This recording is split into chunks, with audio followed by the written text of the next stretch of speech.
Gente, boa tarde. Eu sou André Repsol, presidente do LIDE Rio de Janeiro. Nós estamos com uma agenda bem apertada, porque o ministro está nos atendendo hoje, está nos honrando com a presença dele, mas ele precisa se deslocar a Brasília, então nós vamos cumprir a agenda de horários. Então vamos dar início agora ao nosso evento. E enquanto vai servindo, vão se almoçando e depois o ministro almoça e a gente em seguida vai ouvir a palestra e a apresentação dele. Tá? Hoje é um dia extremamente importante para nós, né? Nós estamos retornando aos eventos presenciais. Então eu queria agradecer muitíssimo a presença de todos. É um dia assim de emoção, né? Foram meses que nós permanecemos distanciados, mas não deixamos de ter contato. Nós fizemos mais de 30 lives, sempre trazendo empresários, personalidades, para poder manter os assuntos atuais que são do interesse dos nossos filiados, né, e também que interessam a economia do Rio de Janeiro, que interessam ao nosso Estado. A gente procurou se manter atualizado nesse período, mas nada como poder se encontrar. Então, hoje é um dia histórico. Ministro, muito obrigada por estar aqui conosco, dividindo esse momento em que a gente retorna e espera ficar daqui para frente, recebê-lo muitas vezes, sempre com novos temas, novos assuntos, para que a gente possa, então, manter os filiados do LIDE, que são todos empresários renomados aqui do Rio de Janeiro, então, que nos prestigiam no dia de hoje. Eu vou apresentar o nosso comitê debatedor. Eu queria apresentar a Fernanda Freitas Leitão, que é tabelião do 15º cartório, a Kátia Repsol, que é a Country Manager da Naturgy, Michele Novaes, que é tabeliã substituta também do 15º cartório, a Renata Manzal Baldim Pinheiro, que ela é diretora da indústria farmacêutica IMS, o Carlos Felipe Carvalho, que é vice-presidente da Carvalho Hosken e também integra o Conselho Empresarial do LIDE, o Marcelo Moura, que é presidente do Pinheiro Neto Advogados e também integra o nosso conselho, Romeu Cortes Domingues, que é médico radiologista, presidente do Conselho de Administração da DASA, e é uma honra ter o Romeu também no Conselho do LIDE. Né?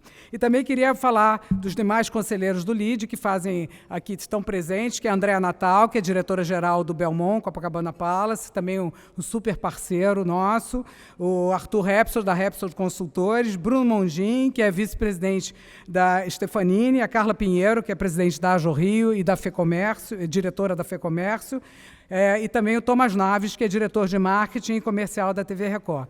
E quero agradecer a Silvia Queiroz, que é presidente do LIDE Campinas, que veio nos prestigiar aqui no evento de hoje.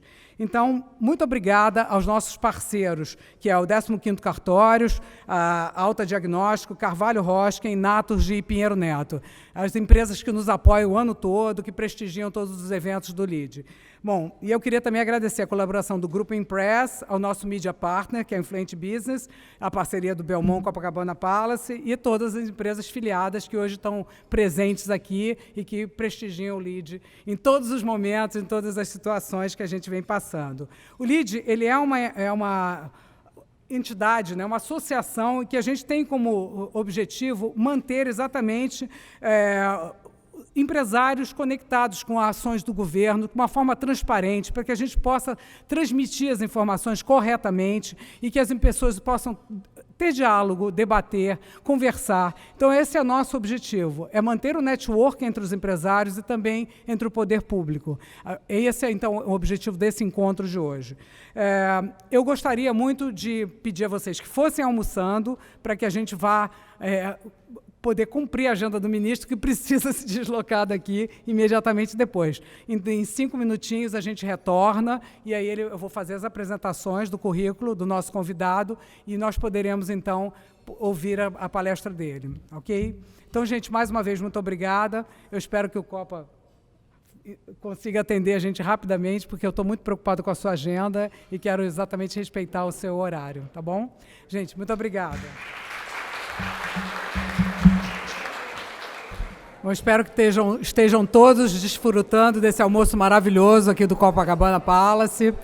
Mais uma vez é ótimo estar aqui contando com a presença de todos. Eu queria agora, então, apresentar o nosso convidado, o ministro Luiz Fux, presidente do Supremo Tribunal Federal e do Conselho Nacional de Justiça. O currículo dele é maravilhoso, extenso, então eu vou ler aqui. Promotor de Justiça de 1979 a 1982, Juiz de Direito do Estado do Rio de Janeiro, aprovado em primeiro lugar no concurso de provas e títulos em 1982. Juiz do Tribunal de Alçada e desembargador do Tribunal de Justiça do Estado do Rio de Janeiro, promovido por merecimento a ministro do Superior Tribunal de Justiça de 2001 até março de 2011. Ministro do Supremo Tribunal Federal desde 2011. Professor, doutor, titular da Faculdade de Direito, Universidade do Estado do Rio de Janeiro, aprovado com nota 10, com muita distinção e louvor.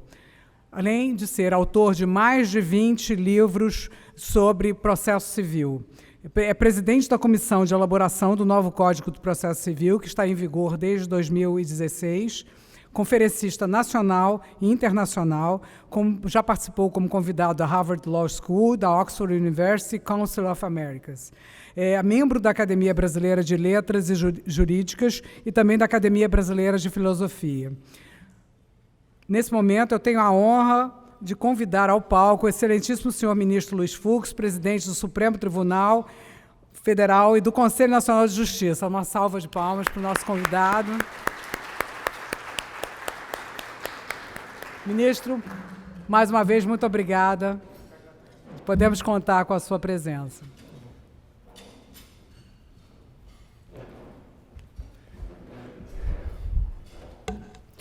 Muito boa tarde a todos. Podem continuar almoçando.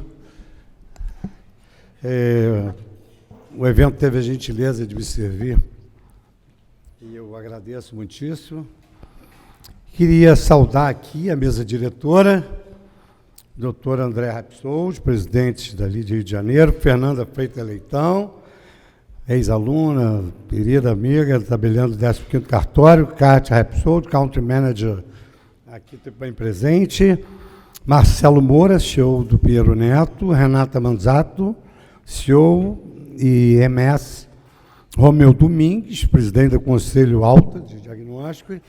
Aliás, eu devo agradecê-lo e dizer que hoje é um momento muito especial para todos os senhores e para mim também.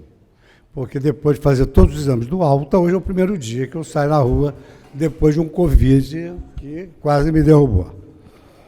Mas também estou imune, estou com a máscara só protocolar, mas não tremia, podem ficar tranquilos. Carlos Felipe de Carvalho, vice-presidente da Carvalho Hosken. Lembrei aí dos velhos tempos de juiz da 9ª Vara Civil, quando tive a oportunidade de trabalhar com o pai dele, que era um grande advogado, e a Michele Novaes, tabeliando, substituta aqui da mesa diretora também.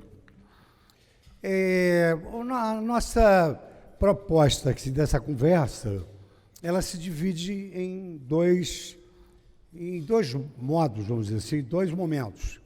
O primeiro deles é uma abordagem mais singela sobre a segurança jurídica, a retomada da economia, e depois, o que eu achei muito interessante, são as perguntas que virão, né?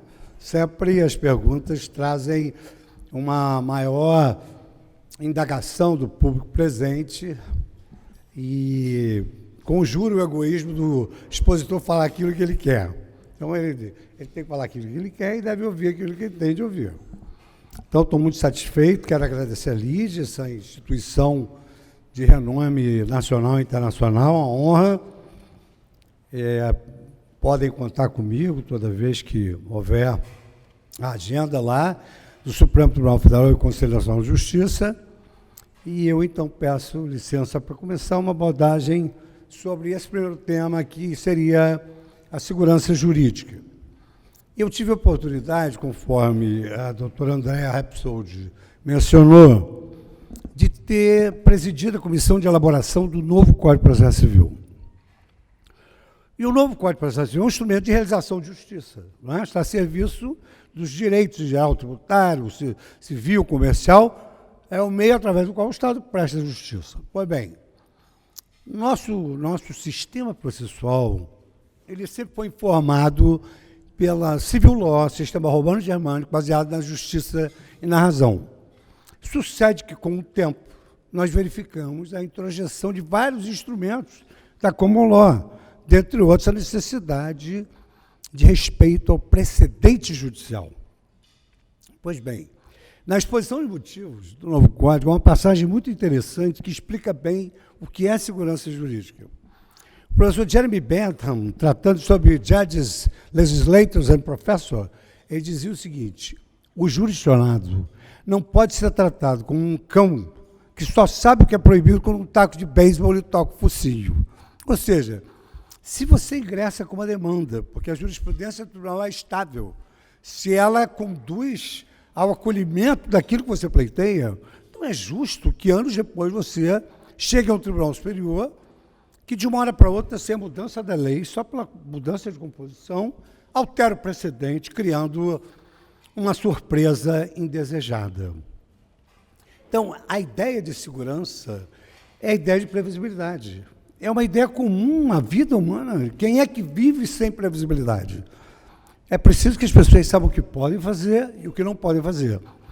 E isso não é uma mera divagação acadêmica. E na cidade de Delaware, nos Estados Unidos, a revista Forbes informa que as 500 maiores corporações do mundo estão situadas lá nessa cidadezinha, porque ela tem uma jurisprudência empresarial estável, íntegra, coerente. Então, todas as empresas vão para lá. O nível de litigiosidade é de 2% contra 96% do Brasil. Vejam a diferença. E isso porque essa jurisprudência, ela não se altera. E eles respeitam jurisprudência centenária, porque é assim que se atraem pessoas para respeitar o país e investir no país.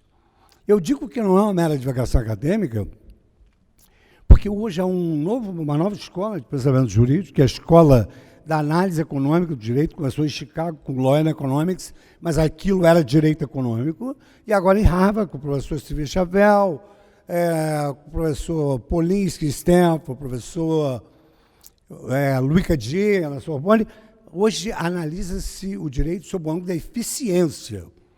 Então, a estabilidade da jurisprudência, a segurança jurídica que a jurisprudência transmite ao investidor, ela faz com que esse país, está documentado no livro jurídico, faz com que este país seja incluído no ranking Doing Business do Banco Mundial. A primeira preocupação é a preocupação com a segurança jurídica. Hoje só se fala em Law and Business. Então, por exemplo, alguns, rarissimamente vou encontrar, mas alguns são aqui da minha geração, da UEG. Nós, quando estudamos na UEG, fomos para direito, nós escolhemos o clássico, para não estudar matemática, estatística, enfim, todas aquelas ciências que não tinham nada a ver com direito. Filosofia, antropologia, melhor para nós. Mas hoje só se escreve sobre economia normativa e direito econômico. Então, essa hoje é o grande enfoque do direito, é a análise econômica do direito. E a análise econômica do direito, ela preconiza que um país que vela pela estabilidade jurídica, pela segurança jurídica, é um país atraente para o investidor e é um país que é incluído no ranking do Business, segundo o professor Simeon Jankov. Ele, sim, menciona esse dado. E hoje fala-se muito em segurança jurídica, mas a segurança jurídica é um termo muito vago. A Constituição, os direitos fundamentais, estabelece o direito de propriedade, o direito à igualdade, o direito à segurança. Ou seja, o que é o direito à segurança? É uma confiança legítima que você tem de ter no poder público. Você só pode fazer aquilo que o poder público autoriza. Mas se ele autoriza, não é possível, depois que você o faça, que venha algo com efeito retroperante. Então, nós podemos falar de segurança jurídica legal e segurança jurídica jurisprudencial. A segurança jurídica legal são os instrumentos que impedem que se surpreenda o cidadão. Então, o que a Constituição promete? A irretroatividade das leis, elas se aplicam dali para frente.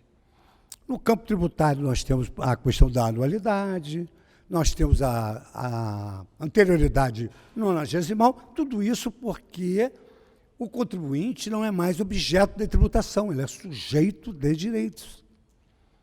No campo penal, não há crime sem lei anterior que o defina, não se pode criar uma figura penal. Enfim, e as novas leis têm que respeitar o que está para trás. E o que está para trás? Bom, eu posso já ter adquirido o meu direito. Então, a Constituição garante também o direito adquirido, já adquirido. Ela garante a coisa julgada, imutável, indiscutível. Então, por exemplo, se o Supremo Tribunal Federal estabelece que uma determinada, suponhamos, atividade cartorária é imune. Sonho dos deuses, né, Fernando? Imune. Pois bem, se ela estabelecer isso com força de coisa julgada, acabou. A atividade cartorária é imune. E aí faz-se a coisa julgada, se não cabe mais recurso, imutável e indiscutível. E, finalmente, a lei também protege o ato jurídico perfeito. E aqui há uma questão interessante vinculada à pandemia, que também o tema propicia essa abordagem. Nós sabemos que a pandemia ela influiu em todos os segmentos, do direito administrativo ao direito penal. O Supremo Tribunal Federal foi instado a decidir questões relativas à competência das unidades federadas, quem pode fazer o quê, ou todo mundo pode fazer tudo, porque é saúde, quem protege mais prevalece. O Supremo Tribunal Federal foi instado a decidir que patrões e empregados não queriam perder nem empresa nem emprego, não precisava de sindicato para poder intermediar a negociação, porque os dois queriam a mesma coisa, então, numa interpretação teleológica da Constituição, valia o acordo entre os dois. E o Supremo Tribunal Federal também foi instado a decidir que não se podia voltar à velha política do catálogo telefônico e, no afã de aferir quem estava com Covid ou não, sair pegando os dados pessoais de todo mundo. Porque a razão que subjacente não era boa. Porque, às vezes, a gente pensa assim, a justiça é cega, mas o juiz não é. Então, a gente tem aquela experiência da vida. Hoje, o Instituto de Pesquisa faz para amostragem. Imagina se precisa ter todo mundo ali, e o Supremo decidiu assim. Pois bem, se há um segmento que sofreu influência dessa pandemia, foi o segmento empresarial. O segmento negocial sofreu um impacto muito grande, porque as pessoas perderam a capacidade aquisitiva, a capacidade negocial, e fica muito difícil, num momento desses, que é um momento de exceção dentro do Estado de Direito, você aplicar linearmente a lei. Quer dizer, as leis e a Constituição, elas foram elaboradas em ambiente de normalidade. Imagina se a lei, se a Constituição, que é elaborada de forma humana, sob a proteção de Deus, valorizando a dignidade humana, se essa Constituição for otorgada, levando em consideração essa calamidade. Mas é claro que não. E as leis em geral. E o que ocorreu de mais significativo? No campo empresarial, nós estamos assistindo aí quebras de empresas, estamos assistindo recuperações judiciais, as duras penas.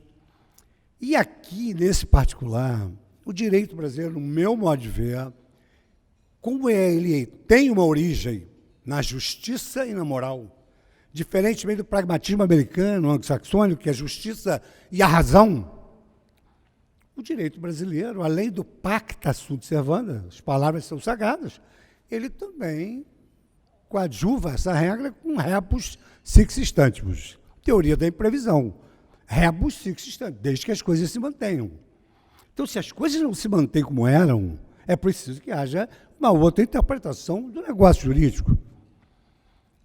Os senhores sabem que isso é absolutamente inimaginável no sistema anglo-saxônico. Eu tive a oportunidade de conversar com uns banqueiros de Boston, na época em que o governo prometera que não haveria desvalorização cambial. Só que, evidentemente, um mês depois, houve uma desvalorização cambial. Então, por exemplo, os titulares do agronegócio compraram máquinas em moeda estrangeira, máquinas caríssimas. Até o cidadão brasileiro, o consumidor, comprou carro estrangeiro, até porque o presidente havia anunciado que nós vendíamos carroças e não carros. Então, todo o mercado estrangeiro invadiu o mercado automobilístico. E as pessoas compraram moeda estrangeira. E de um mês para o outro, houve uma variação cambial de 80%. Então, como é que você pode pagar uma prestação que você assumiu num ambiente de normalidade, uma alteração cambial de 80% da moeda estrangeira?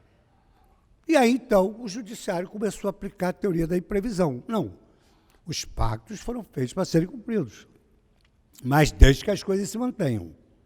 Aqui criou-se uma equação econômico-financeira muito onerosa.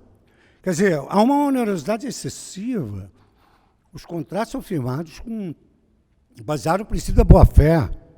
Então, é preciso aferir se as pessoas, se elas soubessem que haveria essa variação, se elas pactuariam daquela maneira. Mas não houve jeito.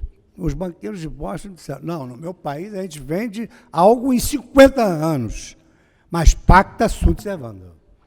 Aqui se obedece à sacralidade das palavras. O direito brasileiro permitia ao judiciário soluções judiciais baseadas na teoria da imprevisão. E o juiz dizia, bom, ou se o aceita a coisa de volta, ou se renegocia o contrato, ou se resolve o contrato. E a nova lei de iniciativa do comércio, que veio um pouquinho antes da pandemia, mas já veio com essa sapiência.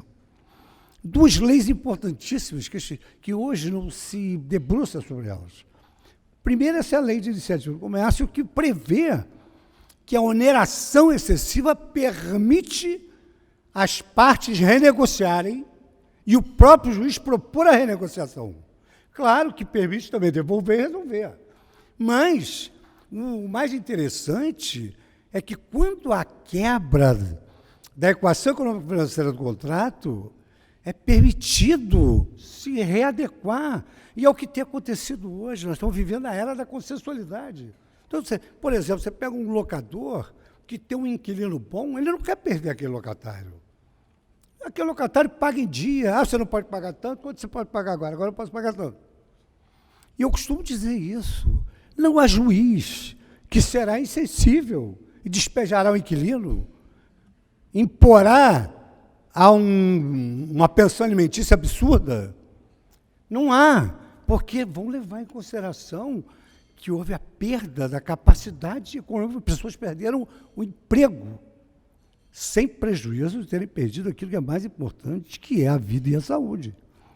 Então, e o direito brasileiro, ele é baseado na sensibilidade humana. Vejam que a Constituição Federal, ela traz como centro de gravidade, como fundamento da República, a dignidade da pessoa humana. Em nome de Deus, uma das poucas constituições que são outorgadas sob a proteção de Deus, ela promete uma sociedade igualitária, com a erradicação de pobreza, desigualdades, e tem como fundamento a dignidade da pessoa humana. Ou seja, a pessoa humana hoje ilumina o universo jurídico. Não se pode decidir nada sem levar em consideração a dignidade da pessoa humana, que é um fundamento da República. Então, olha, hoje, quando eu sou juiz de carreira, quando nós, juízes, vamos aplicar o direito, tem que perpassar pelo tecido da Constituição, tem que perpassar pela lente constitucional. Como é que eu vou resolver o problema humano sem decidir considerando a dignidade da pessoa humana? Pois bem, então, nessa segurança jurídica, nós temos esse viés de não onerosidade excessiva, abandonar a sacralidade das palavras e permitir a aplicação da teoria da onerosidade excessiva e reajustar o contrato, mas é sempre o reajuste, é sempre manifestação volitiva, não é uma imposição do juiz. Então, em termos de segurança jurídica legal, nós temos a Constituição garantindo, é um valor constitucional. Se o advogado vier questionando isso, ele pré-questionou, cabe recurso ordinário. Algumas leis que não respeitam a segurança jurídica são acoimadas de inconstitucional, e, além disso, há esses instrumentos. A segurança jurisprudencial é tão importante quanto a segurança legal, porque hoje a jurisprudência é fonte do direito. Hoje, na minha época, dizia-se, a jurisprudência é fonte informativa. Hoje não. Hoje, a jurisprudência é fonte do direito, Porque, com base na jurisprudência, o juiz pode julgar uma ação improcedente no nascedouro. A lei é clara.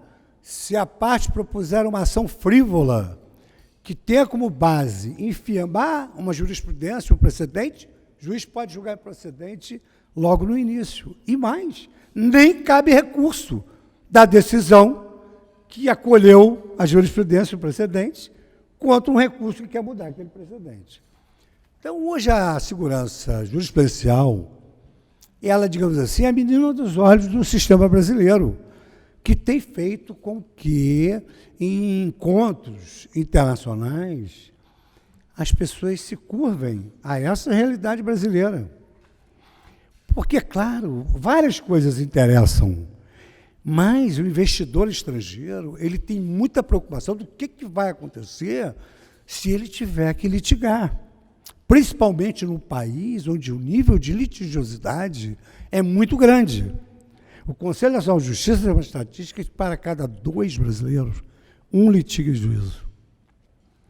Então, para 200 milhões de brasileiros, 100 milhões litigam em juízo. Quer dizer, o brasileiro, ele tem esse ímpeto de ingressar no judiciário. Até passei um momento, André, um momento assim, muito interessante, fazer uma palestra para milhares de pessoas. Quando você faz uma palestra em determinada região do país, acodem para essa palestra todos os estados contíguos, né? No Nordeste, uma palestra de milhares de pessoas. E aí, no meio da palestra, eu ouvi um choro de criança. Eu falei, bom, pode ser que às vezes a gente ouviu em casa e leva o som para lá. Mas aí eu ouvi de novo. E depois eu ouvi de novo. Aí eu olhei e tinha uma mãe assistindo a palestra com o menino. Lá com o menino dela. Aí eu fiquei pensando. Aí as pessoas olharam para ela, ficou um pouco desconfortável, para deixá-la mais à vontade. Eu disse, não, é assim mesmo. O brasileiro, ele é beligerante desde o início. O sistema brasileiro tem curatela do nascituro, quer dizer, dá para brigar pelo direito do bacuri na barriga da mãe, e ela já trouxe o menino para começar a criar a cultura da litigância civil. Só que segurança jurídica também reclama que não haja litigância, né? A segurança jurídica, ela visa exatamente que as partes não precisem litigar em juízo. E elas não precisam litigar em juízo, por quê? Porque se a causa delas tem um precedente, tem um estado de decisis como nos Estados Unidos, e tem a jurisprudência do Supremo, tem que ser respeitada. Se a jurisprudência for do STJ, tem que ser respeitada. Se a jurisprudência for do tribunal local, tem que ser respeitada. Se não houver jurisprudência, o juiz dá a sua criação judicial. Mas a regra é a obediência ao precedente. E hoje a norma improcedendo. Não obedeceu à jurisprudência, reforma essa decisão. E o respeito à jurisprudência, em primeiro lugar, evita erros judiciários. O respeito à jurisprudência confere ao sistema segurança e isonomia. E, em terceiro lugar, o respeito ao precedente conduz à conciliação. Eu já ouvi, a André citou o Council of the Americas. Eu fiz uma palestra no Cyrus Vance Center, que é a ordem de lá. Cyrus Vance foi um grande advogado americano, e eu, na antessala ali, porque antes da palestra houve umas entrevistas para dizer como funcionava no Brasil, e aí eu vi um advogado dizer para o outro, olha, aquela causa do acidente, você vai perder. Você sabe que vai perder, tem a jurisprudência. Aí o advogado falou para o outro, não, eu vou te procurar porque eu sei que eu vou perder. Então, vejam, isso conduz à conciliação, que é a melhor forma de solução dos litígios, porque otimiza o relacionamento social. E mais importante que isso hoje, os senhores já ouviram que hoje há uma aspiração de se consagrar na Constituição o direito à busca da felicidade. Isso é um valor imaterial, mas que pode ser encaixado em várias questões, que levem, inclusive, ao cotejo com o princípio da igualdade, da liberdade. E o Supremo Tribunal Federal é campeão nessa chancela da liberdade, da igualdade, dos direitos humanos e fundamentais. Pois bem, hoje, aduz-se a conciliação como um instrumento de realização de justiça e de felicidade. Ou seja, uma pessoa só faz acordo se ela sair do juízo com a sensação de justiça e de felicidade. E eu participei, ano passado, de um colóquio com o Ministério Público sobre direito ambiental. E o que eu disse a eles? Eu disse o seguinte: não adianta o Ministério Público esticar a corda nos TACs, nos termos de ajustamento de conduta. Não se cumpre, se onera e não se resolve. Então, o professor Jonathan Benzel, da Universidade de Harvard, escreveu um livro, Happiness and the Law, Justiça e Felicidade. E eu me lembro que uma vez na Vara Civil eu realizei uma conciliação do cidadão que ia casar no dia seguinte, ia ser desalijado, e eu consegui fazer com que a entidade bancária, que era o ex-adverso dele, desse a ele de presente de casamento, 4 meses para morar de graça. E aquele homem saiu com uma sensação de justiça e de felicidade, é evidente. Então, hoje, os precedentes conduzem à melhor forma de solução dos conflitos, que são os meios alternativos de solução judicial. Porque eles otimizam o relacionamento social, não saem vencedores nem vencidos, e a pessoa nutre respeito pela justiça, porque se despediu do judiciário com a sensação de que ela recebeu aquilo que ela fazia jus. Por fim, o tema também menciona a reforma, a retomada do Brasil. Como eu sou assim dedicado à análise econômica do direito, é claro que eu sempre pego aqui e ali uma opinião do Paulo Guedes, do professor dele, que foi o professor Langoni, sempre com aquele cuidado daquela linguagem do economês que a gente não entende absolutamente nada. Eles dizem que não entendem nada do juridiquês. E eu digo a eles que a gente não entende nada do economês. Então, troca em miúdos, o Paulo Guedes troca em miúdos melhor. Mas são grandes vultos da economia, são oriundos de Chicago. Então, eu liguei para o Paulo Guedes ontem e falei: Paulo, eu estive num evento de varejo nos Estados Unidos, tinham 30 mil varejistas do mundo todo. 30 mil. Eles separaram uma sala com 1.000 varejistas do Brasil. Aí tinha dono de loja de cachorro, dono de farmácia. A gente nunca imaginou um varejo tão expressivo que avança pelo mundo afora. E ali eu levei essa visão do Brasil, e ele tinha me dado ali algumas informações. Ontem eu liguei para ele e falei: Paulo, eu queria poder transmitir ao público da LIDE o que há de novo. Então, nós podemos dividir em 2 ângulos. Em primeiro lugar, o Estado, o poder público, se preocupa com as reformas. Então, nós temos aí a reforma da Previdência, que já foi boa. Nós temos a reforma tributária, que tende a ser boa, levando em consideração o Estatuto do Contribuinte. Temos a reforma administrativa, que tem que diminuir o tamanho do Estado, que a despesa é grande. Mas, por outro lado, temos a retomada da economia. Privatizações. Semana passada, o Supremo Tribunal Federal autorizou a Petrobras a vender as suas subsidiárias. Não adianta bater no peito que o petróleo é nosso, porque não é. E não adianta porque acaba levando o país a uma situação difícil. Então, a Petrobras, ao invés de ter uma folha de pagamento onerosa nessa subsidiária, ao invés de ter despesas, ela tem benefícios. Ela recolhe, vende e, automaticamente, ela recebe aquele ativo para investir na retomada da economia. Onde estará a retomada da economia? No meu modo de ver, hoje, além das privatizações, além da estratégia fiscal de negociação fiscal entre contribuintes e o poder público, que tem a lei do contribuinte legal, que é a negociação, no meu modo de ver, o marco do saneamento vai fazer a economia funcionar. Porque, os senhores imaginam, né? Antigamente a gente passava numa rua de Miami, aí subia uma ponte, aí tinha um pedaço enorme de concreto com o nome de uma empresa brasileira. lá fora.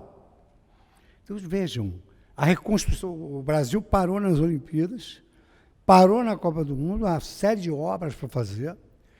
O problema da pandemia hoje está intimamente ligado ao saneamento. Nós que temos aqui componentes com o Romeu da Alta, sabe que onde não há saneamento, não há saúde. E a Constituição é clara, saúde é um direito de todos e um dever do Estado. Então, para começar a dar saúde ao povo, tem que começar no saneamento. Começar a tratar a pobreza, porque foi exatamente fechar os olhos para essa população pobre durante anos que nos levou agora ao dever de pagar o auxílio emergencial que vai ficar na conta de muitas gerações. Mas se os senhores pararem para observar, são pessoas paupérrimas que saem das UTIs de alto nível, porque nós temos o dever de pagar essa conta, porque essa gente ficou esquecida num país que promete uma sociedade solidária, com erradicação de desigualdades, uma sociedade em que todos são iguais em dignidade. Não é verdade. Se eu tivesse aquele espírito mais irreverente do Betinho, ele dizia, num país em que o pobre trabalhador brasileiro vive no limite da sobrevivência biológica, as promessas constitucionais representam a verdadeira mentira. Salário mínimo que dá para tudo. Enfim, nós temos que enfrentar essa realidade. E o Supremo é guardião dos valores morais das razões públicas da Constituição. Mas eu acredito piamente na retomada da economia. Acredito piamente no Brasil. Os investidores e os países estrangeiros não veem o Brasil como coitadinho. Não veem. Tivemos uma live com a Organização Mundial do Comércio e o nosso presidente, que era brasileiro, saiu, ele nos disse, não há nem, é inimaginável, depois da pandemia mundial, um plano Marshall, um segundo plano Marshall. Ninguém vai fazer isso por ninguém, porque está todo mundo na mesma situação. E, por outro lado, o Brasil jamais entraria, digamos assim, na lista de auxílios de um plano Marshall. O Brasil já foi a oitava economia do mundo e voltará a sê-lo. Isso só depende de nós. Isso só depende de nós. Eu costumo dizer, juiz sem esperança deixa ao desabrigo a Constituição. Não tem mágica. A história é olhar para frente, cada um cumprir a sua parte, fazer o certo, ciente de que realmente nós navegávamos pelos mares e depois passamos a navegar pela internet. Mas nós estamos num mar de tormenta. Mas com a nossa consciência de que nós devemos fazer essa travessia agora, sob pena de ficarmos à margem de nós mesmos para sempre, eu digo com a confiança de um brasileiro que dedicou a sua vida toda à carreira pública, tendo iniciado a minha vida na Shell, que era um grande emprego. Nós estamos muito mais perto do porto do que do naufrágio. Acreditem. Muito obrigado.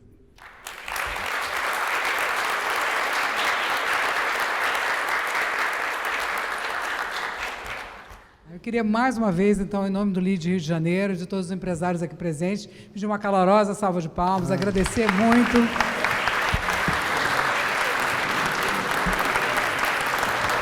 Realmente, ministro, nós não poderíamos ter retornado de melhor forma. Acho que as suas palavras foram brilhantes, cumprimos o objetivo do LIDE Rio de Janeiro, que é uma agenda positiva. Ouvir suas palavras nesse mar de tormenta, que nos trouxe tanta esperança, eu acho que tanta positividade para os empresários aqui presentes. Mais uma vez, então, muito obrigado pela sua presença, foi brilhante. Muito obrigado. Tá bom? Muito obrigado.